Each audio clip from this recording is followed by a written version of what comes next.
দ্বীপের সৌন্দর্য ডেনমার্কের দক্ষিণ পূর্ব অংশে অবস্থিত একটি চমৎকার এলাকা হল মন দ্বীপ।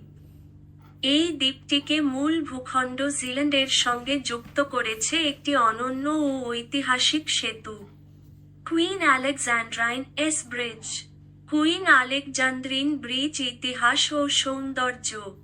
সাইটজারল্যান্ড এবং মন অনুযায়ী, এই ব্রিজের নামকরণ করা হয়েছে রানী আলেকজান্দ্রিনা এর নামে। ব্রিজটি উদ্বোধন হয় 1943 সালে, এবং তখন থেকে এটি সিল্যান্ড ও মন দ্বীপের মধ্যে সংযোগের মূল মাধ্যম হয়ে উঠেছে। প্রায় 745 মিটার দীর্ঘ এই ব্রিজটি তার আর্ট স্টাইল এবং নান্দনিক স্থাপত্যের জন্য বিখ্যাত।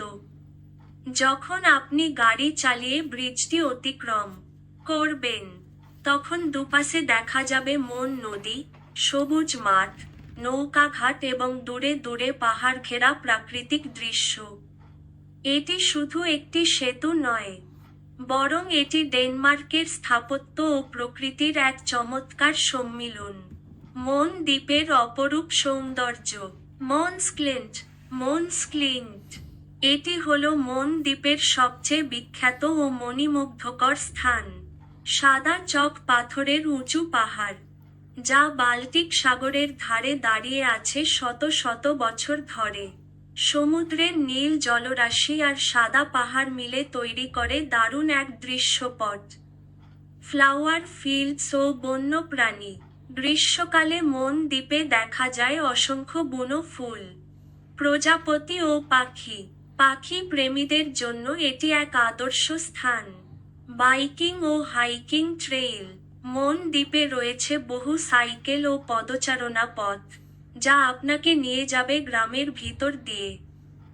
প্রাচীন গির্জা ও স্থানীয় খামারবাড়িগুলোর পাশ দিয়ে। পর্যটকদের জন্য করণীয়: কুইন আলেকজান্দ্রিন ব্রিজ দিয়ে গাড়ি চালিয়ে সানসেট দেখা, মনসক্লিন্টে গিয়ে হাইকিং এবং ছবি তোলা, স্থানীয় ওয়ার্কশপ ও হস্তশিল্প দোকান ঘুরে দেখা, বোট ভ্রমণে গিয়ে দ্বীপের চারপাশ দেখে আসা। শান্তিপূর্ণ আবাসন। এই এলাকায় ছোট ছোট গেস্ট হাউস, হামকো দিয়ে সাজানো বাগান এবং সমুদ্রের ধারে থাকার মতো বেশ কিছু এয়ারবিএনবি স্টাইল আবাসন রয়েছে। যারা প্রকৃতির মাঝে একান্তে সময় কাটাতে চান, তাদের জন্য এই দ্বীপ আদর্শ। কুইন আলেকজান্দ্রিন ব্রিজ ও মন দ্বীপ শুধু ভৌগোলিকভাবে সংযুক্ত নয়, এটি প্রকৃতি, ইতিহাস ও মানুষের অনুভবকে একসাথে বেঁধে রাখে। যারা ডেনমার্কের এক অন্যরকম রূপ দেখতে চান, একটু শান্ত, একটু রোমান্টিক এবং পুরোপুরি প্রকৃতির মাঝে ডুবে যেতে চান, তাদের জন্য এটি নিঃসন্দেহে এক স্বপ্নের জায়গা।